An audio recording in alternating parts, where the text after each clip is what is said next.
Alors que 2024 touche à sa fin, nous profitons de cette occasion pour revenir sur une année riche en accomplissements. Il est l'heure de rembobiner les 12 mois qui viennent de s'écouler, que ce soit de la politique ou la culture ou de l'actualité internationale.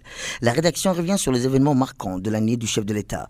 Au mois de janvier, le président de la République et président de l'IGAD, son Excellence Ismaël Omar Guelleh, a participé au sommet conjoint sur la crise soudanaise et le différend entre l'Éthiopie et la Somalie à Kampala. Ce sommet était axé sur deux thèmes majeurs, la crise soudanaise et le récent différend entre l'Éthiopie et la Somalie. Djibouti étant le pays qui assure la présidence tournante de l'organisation régionale.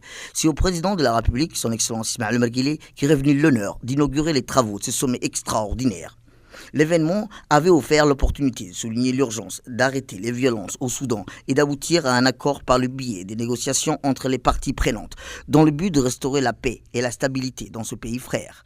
Dans son discours d'ouverture, le président de l'IGAD a souligné l'urgence de la situation régionale, marquée par le conflit dévastateur au Soudan et le développement récent dans les relations entre la Somalie et l'Éthiopie. Il a plaidé pour un leadership audacieux, un engagement sans faille et une vision commune, transcendant les frontières et les idéologies pour relever les défis cruciaux. Le sommet, convoqué à la demande de la République fédérale de Somalie en réponse à la signature récente d'un mémorandum d'accord entre l'Éthiopie et la Somaliland, a abouti à un communiqué final. Celui-ci réaffirme les principes de respect de la souveraineté, de l'unité et de l'intégrité territoriale de la République fédérale de Somalie, précisant que tout accord ou engagement doit respecter ces principes et obtenir les consentements du gouvernement fédéral somalien. S'agissant de la crise au Soudan, les dirigeants de l'IGAD ont exprimé leurs vives préoccupations face au combat en cours et à la situation humanitaire dévastateur.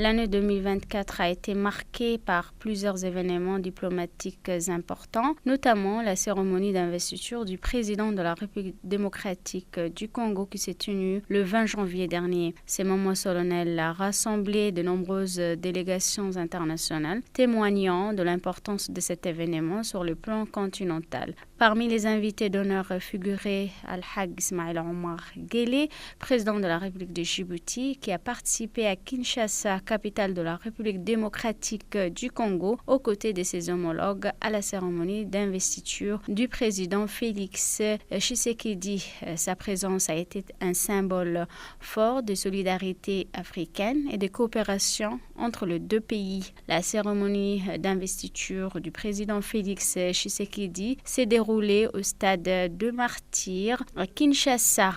Le président de la République de Djibouti était accompagné d'une forte délégation comprenant le ministre des Affaires étrangères et ses proches collaborateurs. Lors de cet événement, le président Ismaël Omar Guelleh a réaffirmé les liens historiques et amicaux qui unissent Djibouti et le Congo.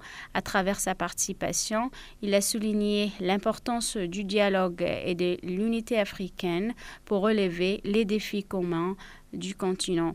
Durant sa participation à l'investiture du président congolais, le président de la République, son Excellence Al-Haj Ismaël Omar Guelleh, a eu de rencontres qui ont permis de renforcer les coopérations entre les différents pays, ouvrant ainsi de nouvelles perspectives pour l'avenir.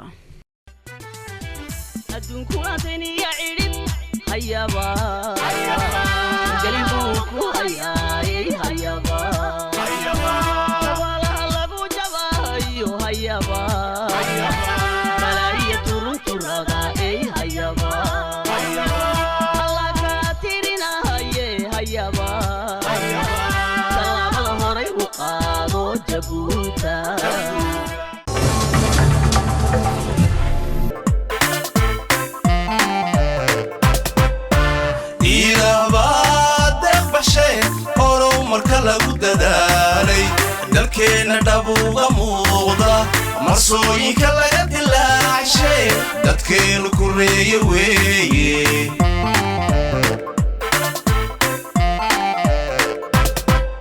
marsada dooraa la daawo daraad qalabkii la dhigay dunidu run ahaan ka yaabtay waxaa lagu daray haddana bortingii ugu dambeeyo casriyo degdegsiima badan casriyo degdegsiimo badan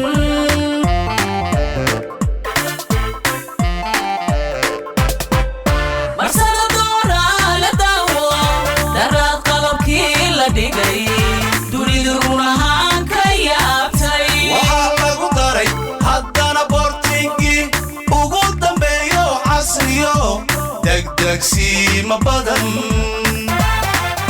casriyo degdegsiimo badan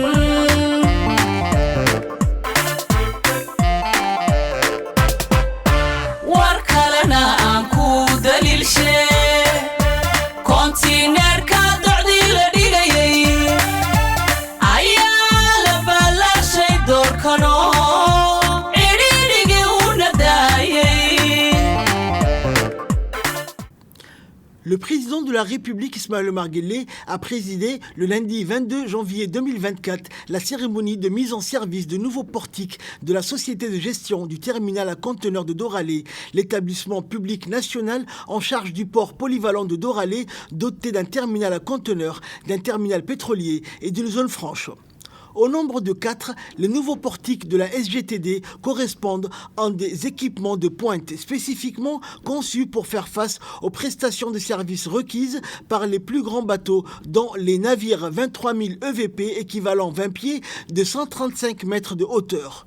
D'une capacité de 100 mouvements par heure, le rythme le plus élevé actuel en termes d'exécution de tâches, les nouveaux portiques de la SGTD accroissent la vocation de notre pays à jouer un rôle de leadership portuaire dans la région. L'acquisition de ces équipements s'inscrit dans le droit fil de la modernisation sans cesse continue, caractérisant sous l'impulsion du président de la République, Ismaël Omar Guelleh, les dispositions portuaires de notre pays. Ils sont indubitablement aussi la preuve des investissements coûteux auxquels Djibouti consent délibérément pour préserver son statut de leader portuaire dans la région et pour relever les défis de la compétition à l'échelle internationale. Dans une déclaration faite à la tribune de cet événement, le président de la République a décrit le nouveau portique de la SGTD d'étape supplémentaire et décisive dans la quête continue de notre pays à se doter de tous les attributs indispensables à son statut de leader portuaire dans la région. Outre les retombées pour notre pays, la mise en service de ces équipements connecte notre région à une plus grande diversité économique et par voie de conséquence à la perspective d'un plus grand niveau d'échange dans les relations commerciales, a également fait observer le président Guelleh. Il mit surtout à profit cette intervention pour réitérer l'engagement de Djibouti à poursuivre ses efforts destinés à l'intégration et à la coopération régionale, au motif qu'il s'agit là de vecteurs gages de stabilité et de prospérité pour les sociétés de notre région. La cérémonie de mise en service de nouveaux portiques de la SGTD a réuni un parterre d'officiels djiboutiens et de représentants de corps diplomatiques et consulaires étrangers accrédités auprès de notre pays. Outre le Premier ministre, les membres du gouvernement, parmi lesquels le ministre des Infrastructures et de l'Équipement, ses principaux collaborateurs, dont le président de l'autorité des ports et des zones franches de Djibouti, ont pris part à cet événement. À noter également la participation à cette cérémonie de la première dame et présidente de l'Union nationale des femmes djiboutiennes, Madame Khadra Mahmoud Haïd. Sous l'impulsion du président de la République, son Excellence M. Ismaël Omar Guelleh, la lutte contre la pauvreté et l'inclusion sociale ont occupé une place centrale dans les priorités nationales, illustrée avec éclat par la Semaine nationale de la solidarité, un rendez-vous désormais incontournable pour mesurer l'impact des politiques publiques en matière de développement social. La cérémonie d'ouverture de cet événement majeur s'est tenue en janvier 2024 au Palais du Peuple, en présence du président de la République, de plusieurs membres du gouvernement, ainsi que des représentants des Nations Unies et des corps diplomatiques. La première dame et présidente de l'Union nationale des femmes djiboutiennes, Mme Khadra Mahmoud Haïd, a également honoré cette cérémonie de sa présence. Le bilan dressé à l'occasion de la Semaine nationale de la solidarité démontre une volonté ferme d'investir dans le capital humain, moteur de tout développement durable. L'événement a également célébré les valeurs djiboutiennes d'entraide et de cohésion sociale avec des performances artistiques mêlant des chants et danses et sketchs portant un message universel de solidarité. Une série de documentaires projetés a permis de mettre en lumière les projets phares réalisés au cours de l'année, illustrant l'impact concret des politiques publiques sur la vie des Djiboutiens. Après cette ouverture solennelle, le ministère des Affaires sociales et des Solidarités a sillonné les régions de l'intérieur afin de recueillir les doléances des populations en matière de solidarité. Cette initiative visait à renforcer les liens avec les citoyens, à identifier les besoins spécifiques pour mieux orienter les politiques publiques. Alors que l'année s'achève, l'élan insufflé par la Semaine nationale de la solidarité continue d'inspirer et de fédérer les Djiboutiens autour des valeurs communes, rappelant que la solidarité est non seulement une nécessité, mais aussi une force motrice pour construire un avenir meilleur. Lors de la journée d'ouverture, le président Guelleh a réaffirmé que la solidarité est au cœur des valeurs nationales, un engagement qui continuera de guider la nation vers un développement inclusif et durable. Face à la question multidimensionnelle de la pauvreté, nous avons dû innover, collaborer et intensifier nos efforts pour l'éradiquer ou du moins l'atténuer. Nous avons entrepris diverses initiatives complémentaires telles que l'élaboration de stratégies, le développement d'outils de microfinance islamique, notamment à travers la création des caisses populaires d'épargne et de crédit, le CEPEC, la création d'institutions chargées de la réduction de la pauvreté comme l'Agence pour le développement social, ADDS, et un secrétariat d'État en charge de la solidarité nationale. Suite au lancement, une délégation du ministère des Affaires sociales et de solidarité, conduite par Ouloufa Smaïl Abdo, a sillonné l'ensemble des régions de l'intérieur afin de rencontrer les populations, s'informer sur leurs besoins, mais aussi leur apporter un soutien nécessaire afin de tendre vers un plus d'autonomie.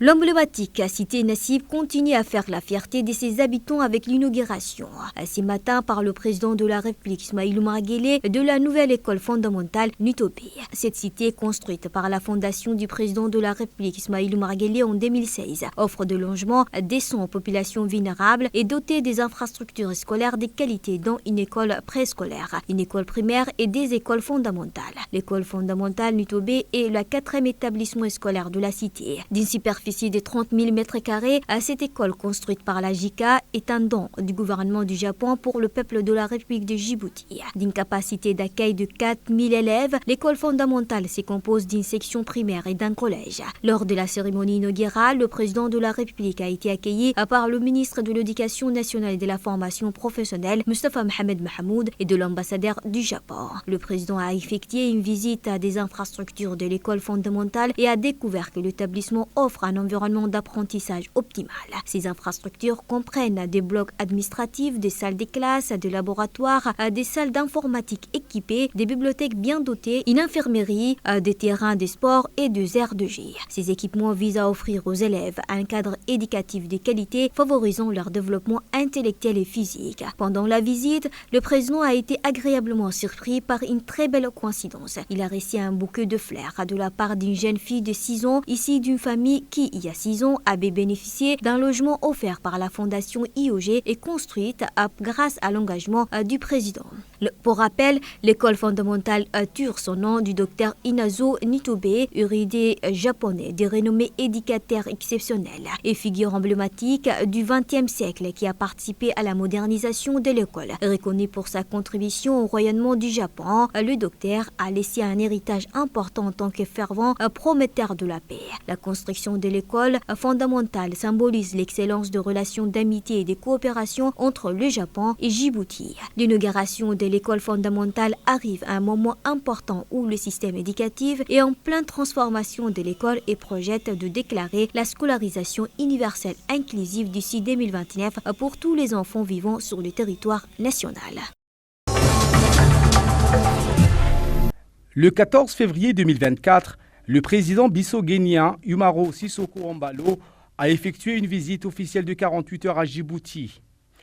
Le chef de l'État bissau-guinéen est arrivé ce mercredi 14 février 2024 en début d'après-midi à Djibouti dans le cadre d'une visite officielle de 48 heures placée sous le signe du renforcement des relations d'amitié et de coopération entre les deux nations.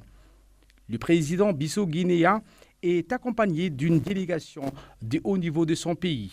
Le président Oumaro a été accueilli par le Premier ministre Abdelkader Kamil Mohamed. La délégation d'accueil comprenait entre autres les membres du gouvernement. Le président bissau-guinéen a eu un entretien avec le Premier ministre dans le salon VIP de l'aéroport international de Djibouti.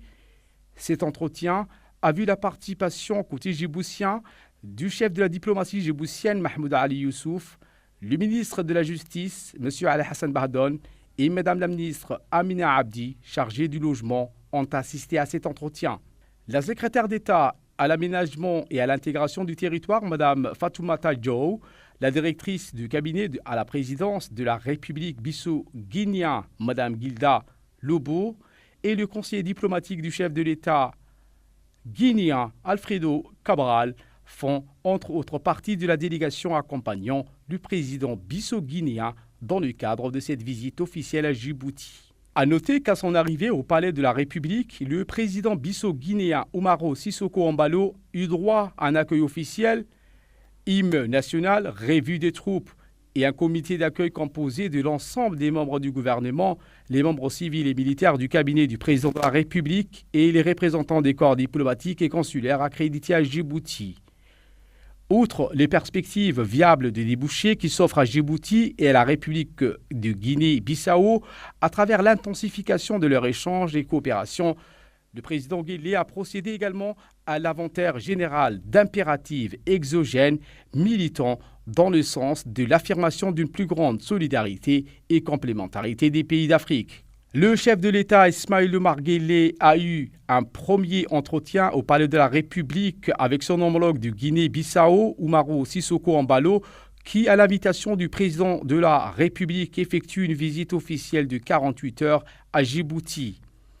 Il a émis aussi le vœu que la visite du président Oumaro à Djibouti dispose à une plus grande coopération, intégration et entraide les deux pays aux fortes similitudes dans l'aptitude établie au commerce et au secteur portuaire et l'appartenance commune aux États d'Afrique qui ont signé et déposé les instruments de ratification de la zone de libre-échange continentale africaine, la ZLECAf. Le président Oumaro Embalo s'est de son côté donc réjoui de nombreuses similitudes que la République de Djibouti et la République du Guinée-Bissau ont en partage. L'audience à huis clos entre les deux chefs d'État a débouché sur une réunion élargie de travail à laquelle ont pris part les délégations de deux parties. Cette séance élargie de travail a culminé avec l'adoption d'un accord cadre de coopération basé sur les valeurs communes, les avantages mutuels et l'équilibre des intérêts des deux pays. Dans son intervention, l'hôte de marque de la République de Djibouti, le président Oumaro Sissoko, a appelé ce vœu à la réalisation d'un plus grand niveau d'échange, de solidarité, d'entraide et de complémentarité entre son pays et la République de Djibouti. Le président Guelleh a de son côté, lors d'une déclaration faite à l'événement, qualifié la visite de son homologue bissau-guinéen à Djibouti d'un signe marque des volontés consenties en faveur du renforcement des relations d'amitié et de coopération entre les deux nations.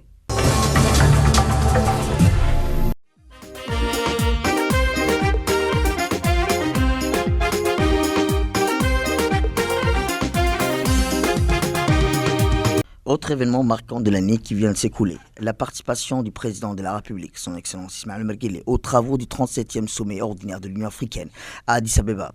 Ce sommet qui a débuté le 17 février 2024 avec un huis clos des chefs d'État et de gouvernement qui ont établi l'ordre du jour définitif de leur réunion en prolongement d'un débat sur le degré de sensibilité des problématiques et des crises multiples qui secouent les différentes régions et pays du continent. Il y a lieu de noter qu'à travers le conflit Soudan et le différend récent entre la Somalie et l'Éthiopie, la région de l'IGAD n'est elle-même pas épargnée dans les substrats auxquels l'Afrique est en proie. À l'issue du huis clos des chefs d'État et de gouvernement, le sommet de l'Union africaine n'a pas dérogé au principe de tenir une cérémonie inaugurale dévolue au compte rendu d'activités des instances distinctes de l'organisation.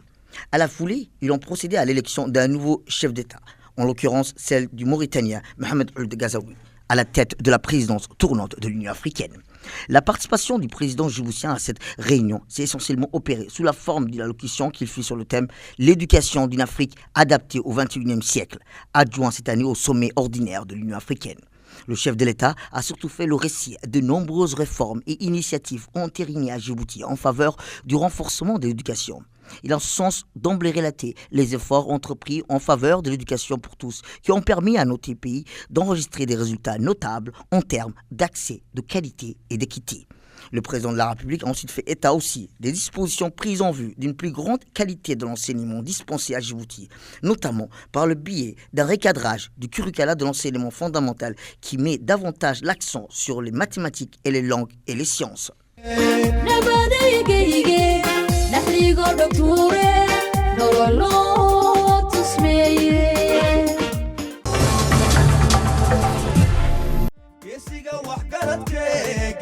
dadweynaha kuusha u horseede gaarsiiye nabado ila soo dhowo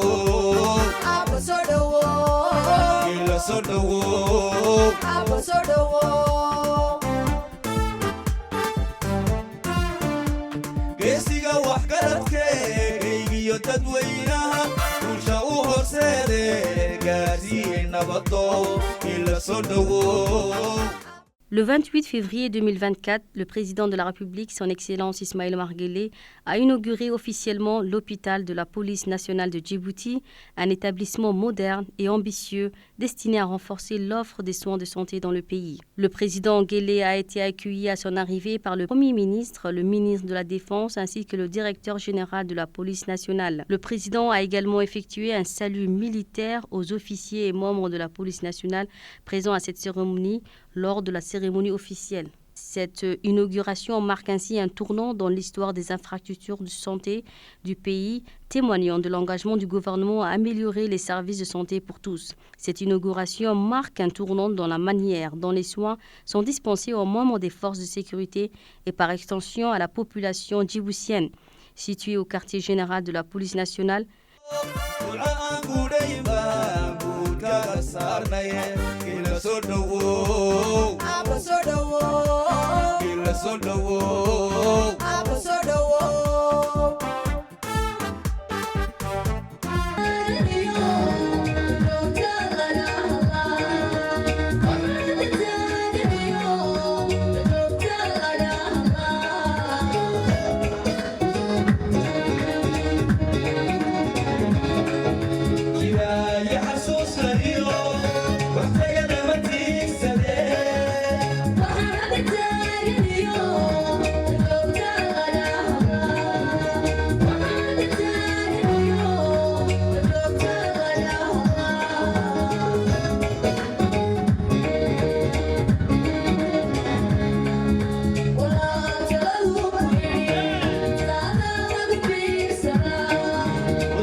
cet hôpital se distingue par la diversité et la qualité de ses services médicaux. Il offre une gamme complète de soins incluant la médecine générale, la chirurgie, la cardiologie, la pneumologie, la pédiatrie, la neurologie ainsi que la prise en charge des pathologies liées à la gastro-entérologie. L'un des principaux avantages de cette infrastructure est son service d'urgence opérationnel 24 heures sur 24, permettant une prise en charge rapide et efficace en cas de besoin urgent.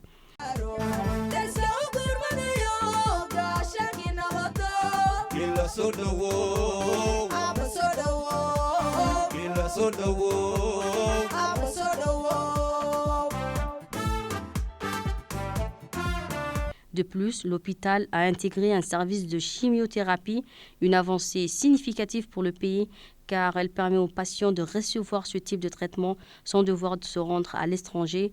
ce qui était une contrainte majeure jusque-là. Avec une capacité d'accueil de 95 lits, l'hôpital se distingue également par la qualité de ses installations. Les pavillons de santé sont répartis dans des locaux modernes et bien aménagés qui s'ouvrent sur une esplanade verdoyante offrant un cadre apaisant pour les patients en soins ou en convalescence. Ce projet de construction de l'hôpital a été associé à un programme d'amélioration des compétences destiné aux professionnels de santé impliqués dans la santé maternelle et infantile. Lors de sa visite, le président Guélé a parcouru les différents services de l'hôpital, accompagné par les responsables de l'établissement. Ces derniers lui ont présenté les équipements modernes et fourni des explications détaillées sur le fonctionnement des unités médicales. Cette visite a mis en lumière l'engagement de l'équipe médicale à garantir des soins de qualité tout en intégrant les meilleures pratiques internationales. L'un des objectifs de ce projet est d'inscrire l'hôpital dans une dynamique de formation continue. En effet, le centre de santé de la police nationale a pour ambition de devenir un véritable centre hospitalier universitaire où la formation des professionnels de santé joue un rôle central dans la qualité des soins prodigués. L'inauguration de l'hôpital de la police nationale de Djibouti constitue un jalon majeur dans la modernisation des infrastructures sanitaires du pays. Ce projet incarne la volonté du gouvernement d'améliorer l'accès aux soins, de développer des services médicaux spécialisés et de renforcer les capacités du système de santé national.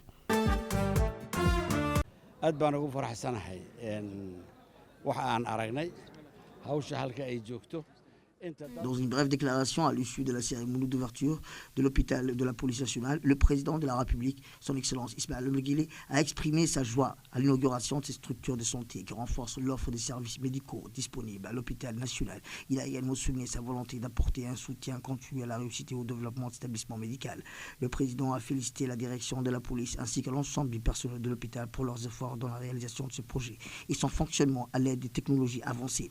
Il a souligné que l'hôpital de la police nationale représente un complément précieux au niveau technique, au niveau national, notamment en offrant des services de chimiothérapie gratuits grâce à une assurance maladie universelle.